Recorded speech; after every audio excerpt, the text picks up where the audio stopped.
Welcome to Gopher Basketball Weekly with head coach Richard Pitino, Mike Grimm, and Justin Gaard with you. We are from our Twin Cities location and coming from Maryland today. Still there from their game on Sunday. The head coach Richard Pitino. Later this afternoon, the team will be flying to Bloomington, Indiana, where they'll take on the Indiana Hoosiers tomorrow night, an 8 o'clock tip-off. Spencer and I will take air at 7:30. Coach, good to see you. You've been, I guess, not stuck. This was kind of part of the plan, maybe an extra day in Maryland, but life on the road as a Big Ten basketball team here, huh?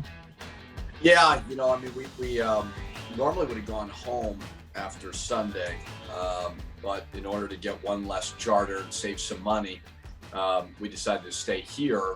We were originally going to go to Indiana, but then Indiana got hit with a big snowstorm Monday, so we just decided to stick it out here and go this morning. So it was good. I mean, disappointed obviously with the loss, but we shut it down yesterday pretty good, gave them some rest. They had some academic stuff, grabbed a handful of guys and went down to DC and looked at the monuments, guys that wanted to, and the other guys just relaxed. So it was good. We got to get mentally and physically recharged in an isolated world. That's the hard part.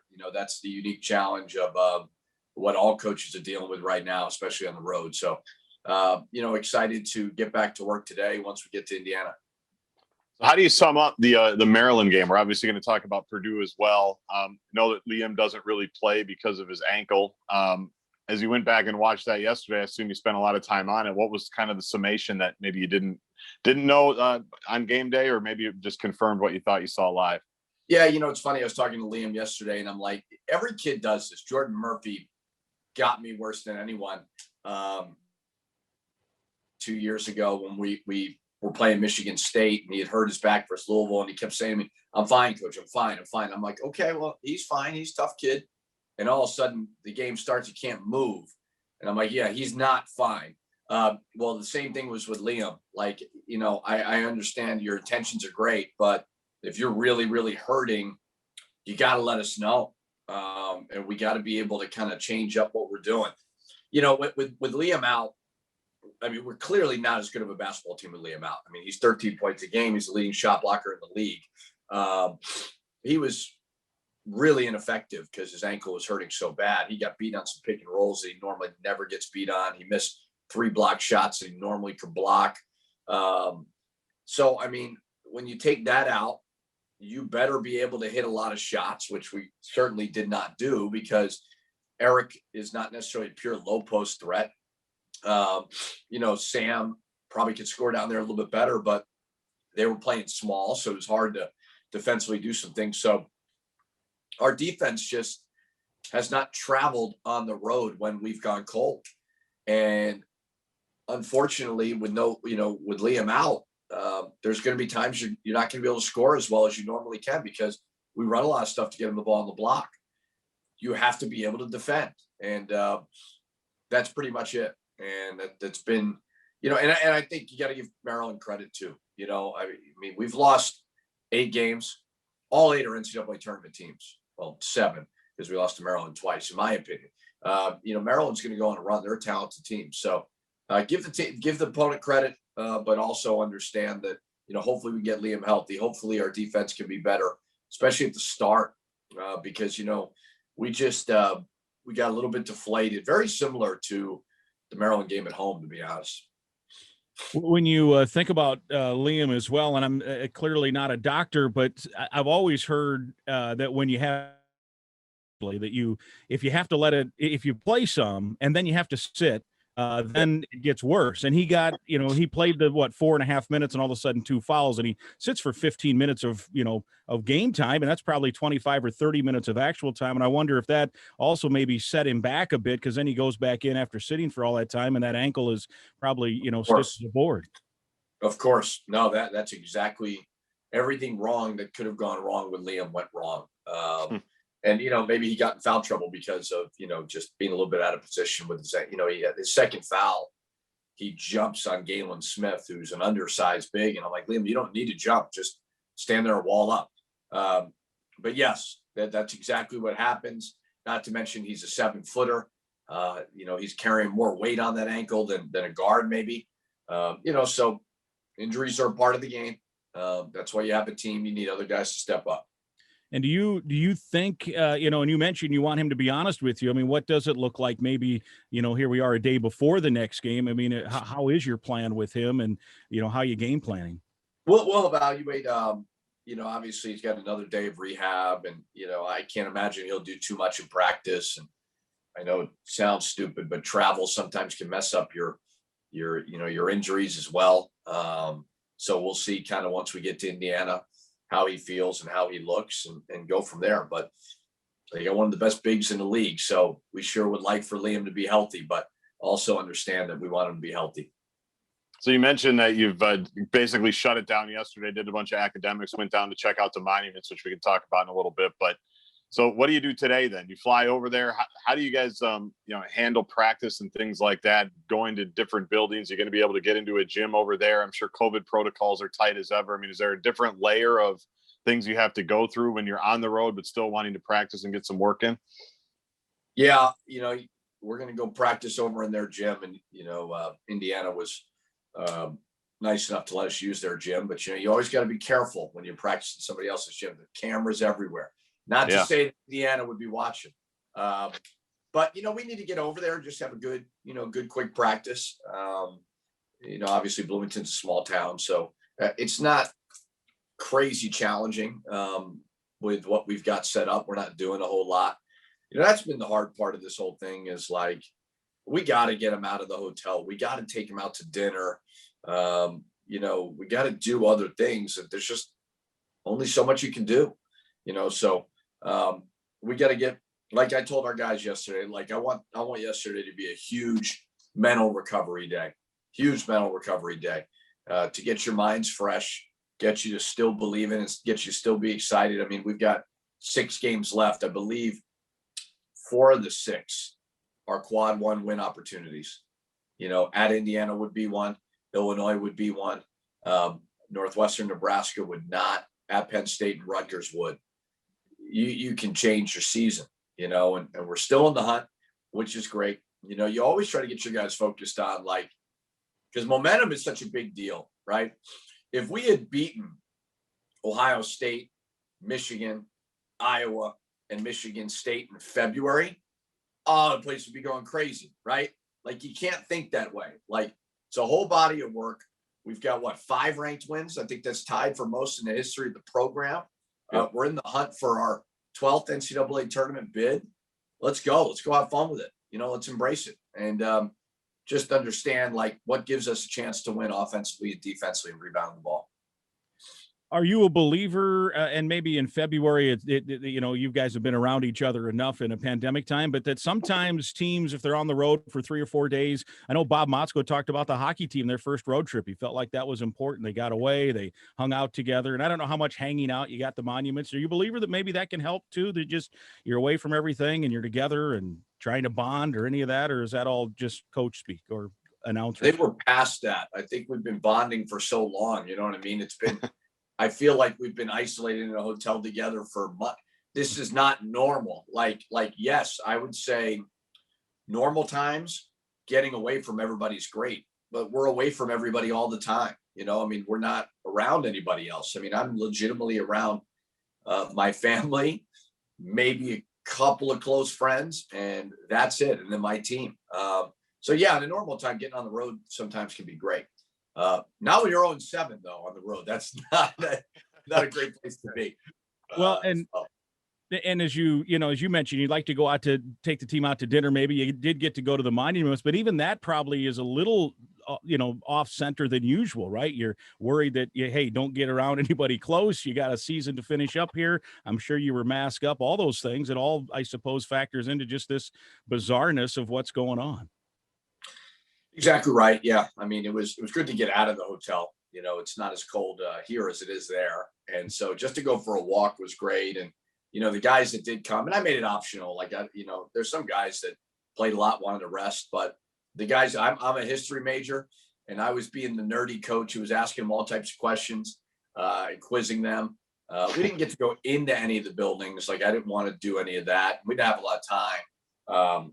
But it's good. I mean, it was the tough part about yesterday was we had to get them up early to test. when you wanted to let them sleep in, when you have a later game. But it is what it is. You got to adjust. You mentioned your defense not traveling. What is breaking down specifically defensively, would you say? Is it just energy because maybe shots aren't falling? Is it just energy because they're not on the road? Or is it a number of things defensively that you're worried about on the road?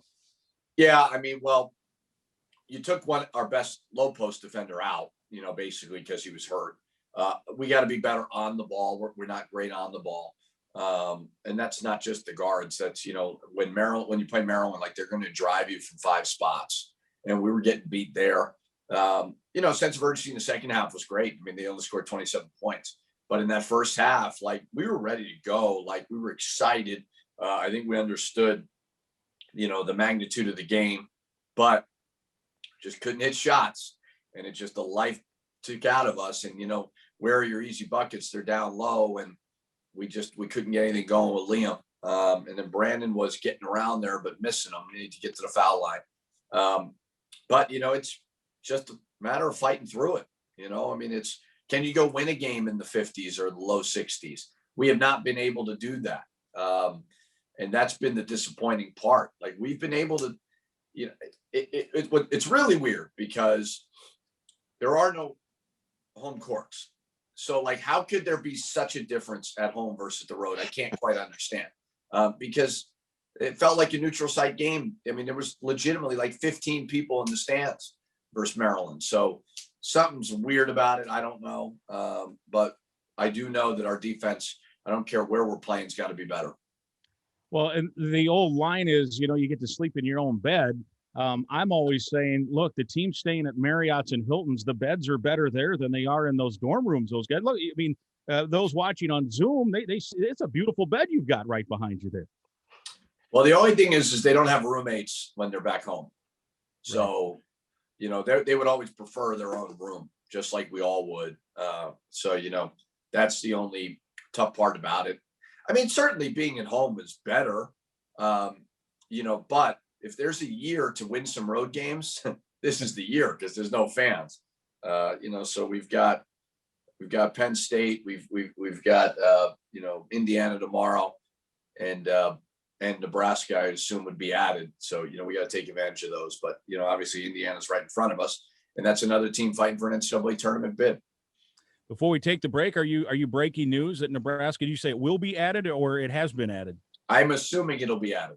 Gotcha. All right. But what the hell do I know? I don't know anything, but that's my assumption.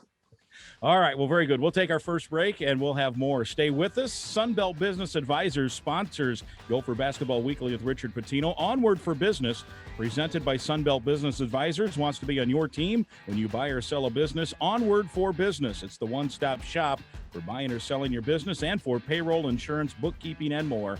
Onward. This is Golden Gopher Basketball from Learfield, IMG College. Welcome back. Segment 2, Gopher Basketball Weekly with head coach Richard Pitino, sponsored by Sunbelt Business Advisors. Sunbelt Business Advisors wants to be on your team when you buy or sell a business. Onward for Business. It's the one-stop shop for buying or selling your business and for payroll, insurance, bookkeeping, and more. Onward. Mike Grimm and Justin Gaard with you. We are in the Twin Cities. Head coach Richard Pitino in Maryland, getting ready to fly to Indiana for a game tomorrow night against the Hoosiers. It tips at 8. We'll take air at 7:30. A couple of follow-up still holdovers from the Maryland game. I wanted to ask you about the game. A little bit reminded me of the Boston College game earlier in the year. Then in that game, if you remember, you fell behind.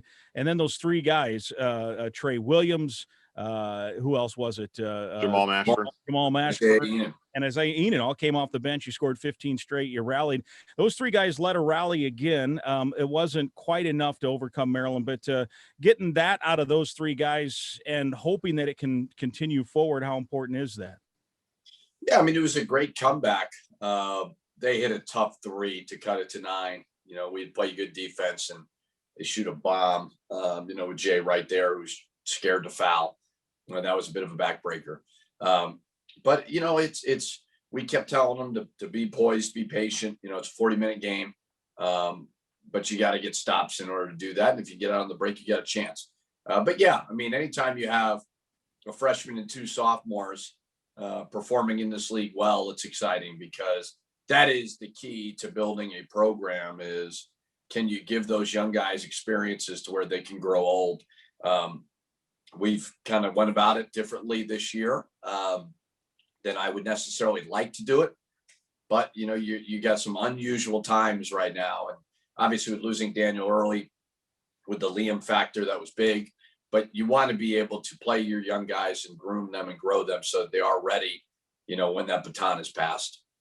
I thought Isaiah really started to play well the end of his freshman year. We talked about him a lot on this show. I mean, do you think he thought maybe he would have a bigger role this year before he brought some other guys in? I mean, his minutes, he's at about 13 and a half. Some games he plays a lot. Some games he doesn't play a bunch. Like, how has he done just accepting his roles? I'm guessing, like everybody, he probably thought, I'm starting to play well at the end of the year. I might have a bigger role moving forward. You know, the bottom line is he's made 3 threes in Big Ten play.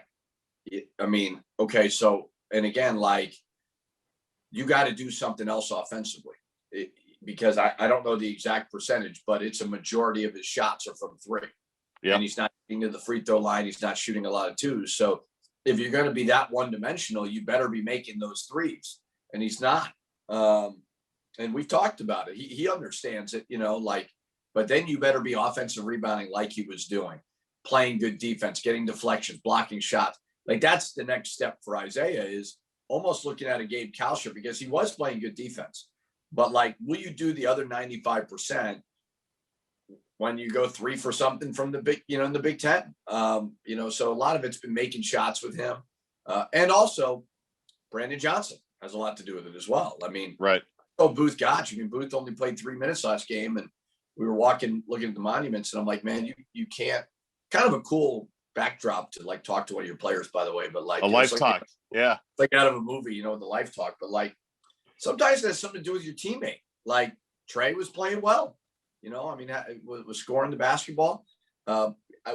Where do you want me to play you? And he understood. So, but that's what's having a team is all about. You got to be ready. If somebody's not playing well, you got to be ready to perform. Well, and I think that has been the case all year, that you have sometimes gone with. I think, was it the Iowa game? Trey didn't play at all. He didn't even get off the bench. You guys won that game, and the table was kind of turned here against Maryland because he was making the shots. You mentioned Isaiah. He hadn't scored since the Iowa game, like on January 10th. He was like 0 for 17 and 3 since. So now all of a sudden you knock a few down, and maybe like Gabe hit a couple in that Purdue game. If you get some of those wing guys some confidence, it can change the complexion of the rest of this season, it seems to me. Yeah, I mean, I wish it wouldn't mean as much as it does to them, but it just does. And that's very normal to basketball players. I mean, they want to make shots. And again, like, if you look at our numbers, like when we're dead last in 3-point percentage, it's hard to win that way. You know, you better have a high level defense. And I think we're a good defense. I don't think we're great by any means. And so, you know, like we have to be better defensively to give ourselves a shot. I mean, we have had games where we've made a bunch of threes. I'm not going to tell guys if they're open not to shoot it. That's not the type of coach that I am. But the defensive side of it got to get better, you know? So hopefully for Isaiah, you know, he seeing the ball go in, you know, I mean, he should draw from that last performance and be confident. But, you know, it's not going to substantially swing one way or the other. It rarely does. We talked last week about the end of the Rutgers game where they hit some tough shots. You weren't able to execute offensively. It was basically flipped. I don't know, the final 5 minutes of the Purdue game. Really fun game, really entertaining game, I thought. What was it down the stretch that where you guys were just able to execute, get the stops that you needed, and obviously make some big shots with Marcus and Gabe? Yeah, great win. I mean, just a great win. We needed that. Purdue is a really good team who's played really good basketball. And they've got one of the best players in the league in Travion Williams. We competed our butts off, you know, and we put ourselves in a position through rebounding the basketball, through getting stops, turning them over. And then we had to make big plays down the stretch. Marcus made 2 huge threes. Gabe made some great plays, made a great, you know, 2 free throws. Marcus made 2 big free throws at the end. So it was an awesome win. I mean, it was another top 25 win. Like we said, I mean, it's a school record, tied to school record. That's great. You know, and we got some other ranked opponents. You know, I know Illinois obviously would be one, you know, but Indiana's in front of us. And it's all a challenge, but huge win, great composure from our guys to make plays down the stretch, and, another quad one win. Guardsy, any other questions on Purdue? Oh yeah. Well, there was times too where with Williams, he was a handful, right? Travion. And it seemed like Brandon kind of just said, well, I'm going to go help when I can. I'm going to go try to block shots when I can. To me, it seemed like a great Brandon Johnson game, I should say, with his points, with his rebounds, with his steals, with his blocks, with everything. I mean, it just seemed like a lot of people noticed what he brings to your team. We've talked about him a lot, but I thought that the work that he did along with Liam on Travion late there was huge. For sure. And that it's very hard to trap him because of his passing ability, and they have so many good shooters. Right. So, like, once he makes a move, you're going to rotate and try to block it. He made a great block when they called the travel. That was a huge play. But, yeah, I mean, Brandon didn't score well last game versus Maryland, but he was really playing well, So hopefully we get a good bounce-back performance from him, because he's rebounding the ball, he's scoring it, he's playing good defense. Last game was a bit of a tough matchup for him just on the perimeter. So he's battling his butt off. He's competing hard, he's tough, and he's a great kid. So he was a great addition for us. He's a grad transfer. He can come back next year. I mean, do you start that lobbying now? Do you know what his plans are? I know he left it pretty open a couple of years ago. And I know when you're a grad transfer, you've been in college a really long time. So I'm sure you're thinking about the next step, but man, I'd be all over him coming back. That's just me. It's funny.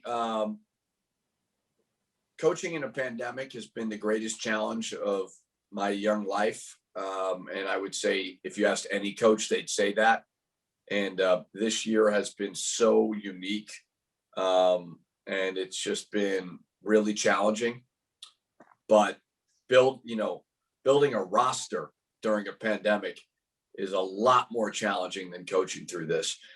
You just don't know what the future holds with everybody. And it's just, it's scary times for everybody. Honestly, it really is. I mean, and that's, maybe you own a restaurant, for all of us. I mean, you don't know like what your roster looks like. And when the NCAA tournament tells kids that you can opt out, like you don't, and we'll keep you on scholarship. Like, I just saw that happen with a Duke player. Like, it's not normal to be able to do that.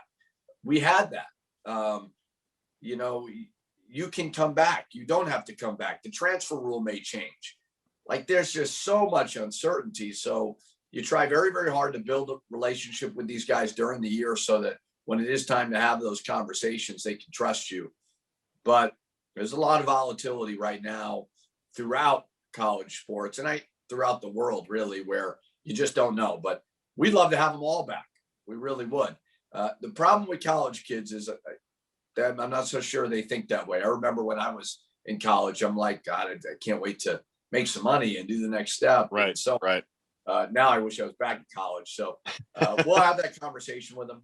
Obviously the value of starting your masters or finishing your masters and doing all those things is great as well. All right, let's take another break. We'll come back. We'll have the long contested 2. We'll preview the Indiana game, which is tomorrow night, tipping at 8 o'clock. We'll take air at 7:30. Sunbelt Business Advisors brings you Gopher Basketball Weekly with Richard Pitino from Learfield IMG College.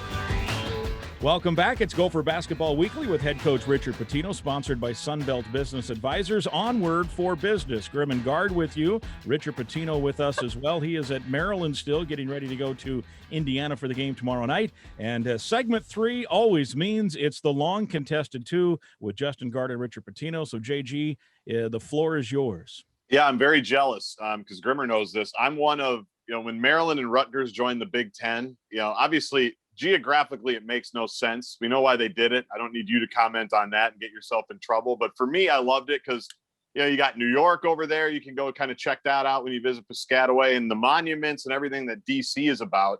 I wish we were in the East and played those teams every single year so I could go over and visit. Because where you were the other day, checking out the monuments, the National Mall, that area, I love doing that. I visited there the last time this last football season.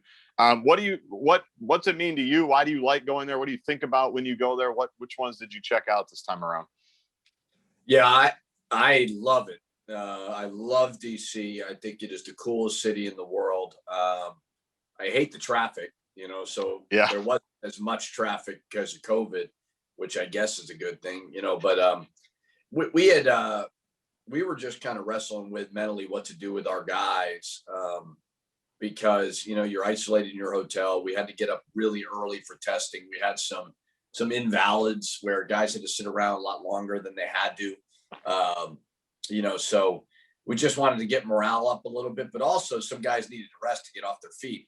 So I gave the guys the option. I said, if you want to go, we're going to take the bus at 2:00. No pressure either way. You don't have to go.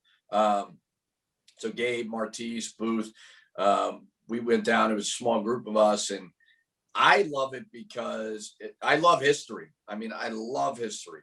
Yep. We went and we started Martin Luther King. We went over to the, World War Memorial. We went to Lincoln Memorial, and just walking through that mall, seeing the White House, which you can't get as close as you once could, which was kind of weird to see. Yeah. But, it took about an hour or so, and I was the nerdy coach quizzing Martise over and over again about what building is that or what building is this. But it was just nice to get out and spend some time with the guys. Like I said before, it's a little cold in Minnesota right now, so you can't, take your for a walk. You can't really go to restaurants. That's been the challenge. So it was good to get out of the hotel, and the guys were appreciative. So it was fun. I don't know if HIPAA laws pertain to coaches' quizzes on the National Mall. So I don't know if you can tell us how Martise did, but how'd the quiz go? Was he enjoying that? He did great. Yeah, he did great. Really good. I mean, I even tried to trick him on a lot of things. I mean, I got him right off the bat with where was Martin Luther King born and all these things, just trying to crush him. But no, he did really well. I think he's kind of into it a little bit. Told me he wanted to, can we go into one of the buildings so I can meet a Secret Service man? I'm like, not really the way it works. A security guard, like a parks guy at the Lincoln Monument there was, we were on the steps, came up. He's like, I got friends from Minnesota. Can we do a selfie? And I was like, buddy, you should be working. You shouldn't be taking selfies, but sure. We'll do that. That was cool to see. Well, it's always cool. For whatever the reason, I always stand on the Martin Luther King plaque that they have there, that stone inscription there. And you stand out there, you think about it, Richard, he was like our age when he was going through those speeches, right? Like 35, 36, 37. You think about what he saw from that spot, looking out at that mall. I mean, every time I go there, I just have to stand there. And I think the same things every time, but it's crazy to think about what that would have been like. No doubt. I think that's probably the most powerful spot, when you get up there on the steps and just that view and everything is really, really cool. And you just think about all the tradition that was there. And yeah, I mean, the Martin Luther King, just what he was able to do, that movement was amazing. I love history, and people always ask me, like, why do you like it so much? I'm like, you get to hear good stories, like, really cool stories. Who doesn't want to hear that? So yeah, I'm all about doing all that stuff. We did it in Italy when we took the team. Right. And it's just great for those guys to learn and get some perspective a little bit, instead of just staring at their phones, because man, they do that too much. It's just, it's horrible, but it's part of their world, unfortunately. So you mentioned you got to get outside. It was a little bit warmer in DC. You got to spend some time with some players in a cool setting. Do you even dare call home at a time like this? When your wife is home with the children, you're gone 4 or 5 days. It's 16 below, I think, this morning, right before we started taping this. I'm guessing there's not a lot of, I hope you're having a good trip, honeys, in those conversations. No. What's that been like?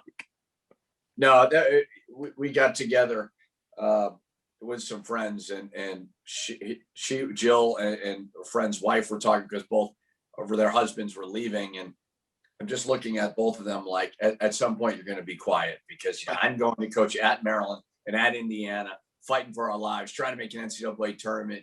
You get to sit around in your pajamas all day when they go to school. So pipe down.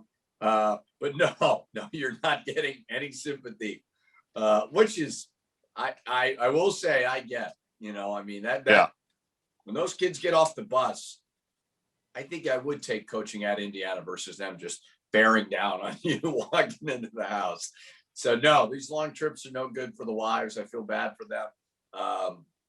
But it is what it is. Well, right now there's no outlet. You can't just throw them outside. I mean, what are some of the Pitino family favorites when it's 15 below zero? What are some of the favorite things you guys like to do? Yeah, that's the hard part is, like you said, I mean, we got, Jack and Ava do basketball. Ava does a lot of swim, which is good. You have to get them out. Zoe's kind of she's the one that's, you got nothing there. So you have to stimulate their mind, whether it's board games or things like that. But yeah, the struggle is real right now when the weather's really cold, because there isn't a whole lot you can do. Like, I used to take them to movies because it gets them quiet for 2 hours. You can't do that anymore. So I don't know. It's something that we're all dealing with, unfortunately.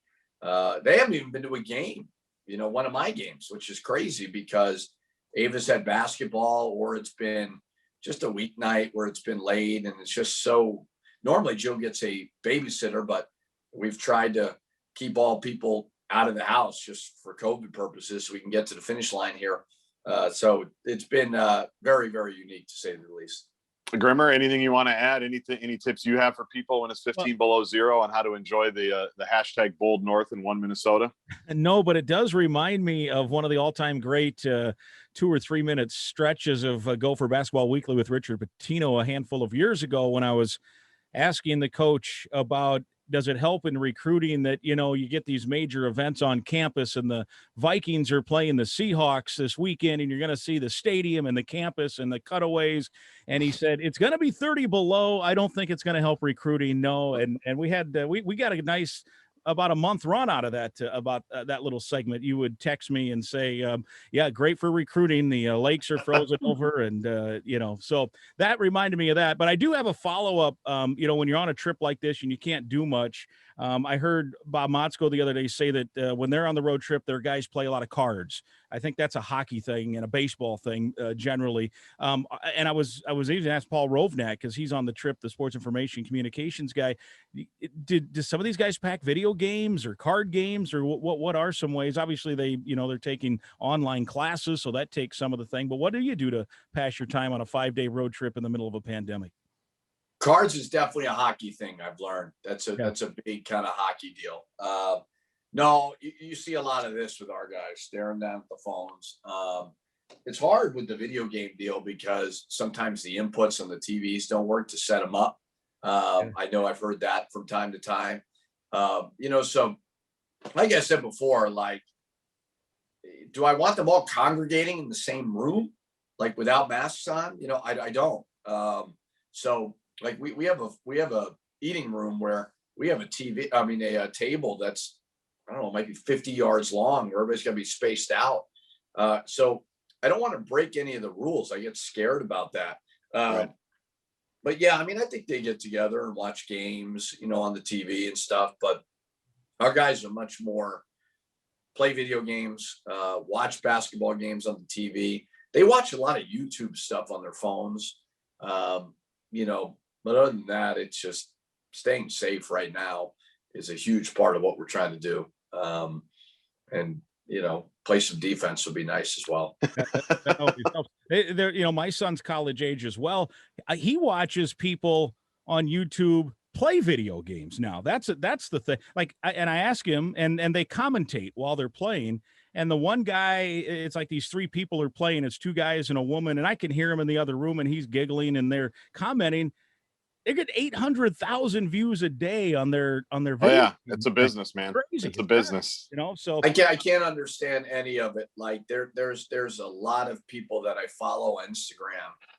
When I see them post a picture, I want to take the phone and I want to chuck it all the way across the room and then just smash it with a hammer and be like, what the heck is wrong with these people? But honestly, there's a lot of these people that are making money off of it. Oh yeah.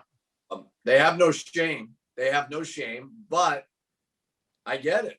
How much money are they making? I don't know. But it is a different world, and the watching videos of people playing video games and all that is very, very unique. I don't know what the number is, but if you're getting 800,000 views a day on your YouTube channel, as these people that my son are watching, you're doing well. They're making lots and lots and lots of money. Yeah. What a cottage! And I don't even think you call it a cottage. I think they're rich. Like they're They're rich. That's not like, hey, we're making $300 a month on the side to, help pay for our pizza at night. This is like rich stuff. So yeah, it's a whole new world. That's for sure. But I'll never forget the look you gave me when I asked you. I was just innocently asking you about, hey, it's got to be great to get this national publicity for campus. And you gave me the cross-eyed look like, are you out of your mind? It's going to be 29 below zero. All they're going to talk about is how cold it is here. They're going to show, everyone's breath is showing. And then of course the Vikings blow it with a missed kick on top of it all. So yeah, that was probably not the best question I've ever asked on the show. I told Jamal Mashburn Jr. this the other day because, we didn't have a normal summer where we get him here for 8 weeks and really didn't have a normal fall. And that's why you're seeing a lot of teams traditionally that are very, very good just having really bad years because they're getting a lot of new guys, a lot of turnover. You're seeing a lot of the teams that had a lot of returners back having really good years because they get it. We're kind of in between that, like, with so many new guys, like we're right in the hunt for an NCAA tournament berth, which is great. But the best thing for recruiting for any Minnesota sport is when you get them here, maybe in the summer through unofficial visits. Like I was telling Jamal, I'm like, you have to experience the summer here in order to deal with this nonsense. If you haven't experienced the summer, you're going to be like, this place is horrible. What is with this weather? But then you get to the summer and there's not a lot of humidity and it's beautiful. And you're like, okay, like I can deal with that to get to that. So that's been the hard part for us is like, we haven't gotten unofficial visits or, summer or fall. And, that's been the uniqueness, but everybody's dealing with something right now these days. Well, I can send you a video today. My car didn't start yesterday. It probably won't today. Do you want me to send you the video of me having to jump it in my driveway and you can put that in your recruiting pamphlets or packets or online visits, your virtual visits? That might help. I could show how there's ice coming through our front door. That's the best. The ice takes over the front door. Nothing wrong with that. It can't be stopped. That was a long contested too, but highly entertaining as always. Guardsy, thank you. We'll take a break and we'll talk about the Indiana Hoosiers when we come back. Sunbelt Business Advisors sponsors Gopher Basketball Weekly with Richard Pitino from Learfield, IMG College. Welcome back. It's our final segment, Gopher Basketball Weekly with Richard Pitino. It's sponsored by Sunbelt Business Advisors, Onward for Business. And Coach, you're in Maryland now. You fly to Indiana. You have the Hoosiers tomorrow. You've played a handful of teams twice now, and you haven't seen the Indiana Hoosiers. So obviously, I'm sure you've caught up and watched some film. What do you think of this team? Also kind of in the fight for trying to find an NCAA bid. Yeah, I mean, Trace Jackson-Davis is one of the best bigs in the country. Race Thompson's playing very, very well as well. He's gotten stronger, gotten better, really tough on the offensive glass. They've got some guards, who are very talented. They have a very young bench with a lot of talent that they're trying to grow and groom for the future. They've got some great wins. I mean, they swept Iowa. Nobody's been able to do that. Very, very good defensively. Kind of deal with a little bit of what we deal with offensively at times. But their defense has been rock solid for a lot of it. Very, very physical, kind of an old school, tough, physical, grind you out type team. So we got to be ready. We've got to move on from Maryland. We got to learn from it, and we got to get back and get rejuvenated again. I believe for a 9:00 Eastern game, which is never enjoyable, but it is what it is. We got a lot at stake. With Jackson Davis, I remember watching him at the barn last year when they got you there. Like, he's impressive. I mean, he's really good. Obviously, that. So what are the difficulties with him, with guarding him? I think he can step out a little bit. He's obviously a pretty good driver, it seems like, as well. I mean, going up against Daniel a year ago, I mean, he frankly got the better of that matchup at Williams Arena, which that didn't happen to Daniel very often a year ago. So what are the challenges with him? Yeah, he's guys have trapped him, and what he's done in response is kind of catch it at the elbow and rip it where it's a little more difficult to trap. He's not going to shoot an outside shot necessarily, but he's got great timing on duck-ins. He just takes it right to your face and gets fouled. Right. So we've got some concerns, obviously, with Liam not being healthy, as well as if he does play, we can't have him in foul trouble. It's just got to be a team effort, but he is a terrific player. When you walk into that building, I think for me, it's maybe my favorite visit, just as a guy that appreciates the history of basketball and the way that building is even built. It's like a opera house on both sides, and they've got the 5 banners hanging there. You're a history major. You've talked about that. I know as a coach, coaching at a place like that, it's hard because those teams are usually good, but do you take a second to take in what, and obviously you were part of that Kentucky, when you were young, that Kentucky Indiana rivalry, and your dad would take teams in there, but what a building, huh? What history. And I'm sure it's kind of cool for you as a basketball junkie to coach a game on that sideline at Assembly Hall. Yeah, really cool. That's a basketball school. Since I've been in the league, it's been a fan base that's been a tad disgruntled, and I was there kind of at the tail end of where Tom Crean was on his way out a little bit and got fired. And then, Archie, who would have gone to the tournament last year, doesn't get the benefit of that because COVID, and now he's trying to, scratch and claw. But man, that fan base cares. That state cares about basketball. They want Final Fours, they want national championships, and that building just screams it. It is the most unique building. You really can't tell until you've been in there, but the sides are really high, and the baseline is like hardly anything. So I don't know if fun's the right word. I don't know if I ever really enjoy playing on the road. I hate the sidelines. There's no space on the sidelines. But yes, a very, very cool experience. Probably the coolest in the Big Ten. Yeah. Well, let's get a win there tomorrow night. How about that? That would be great.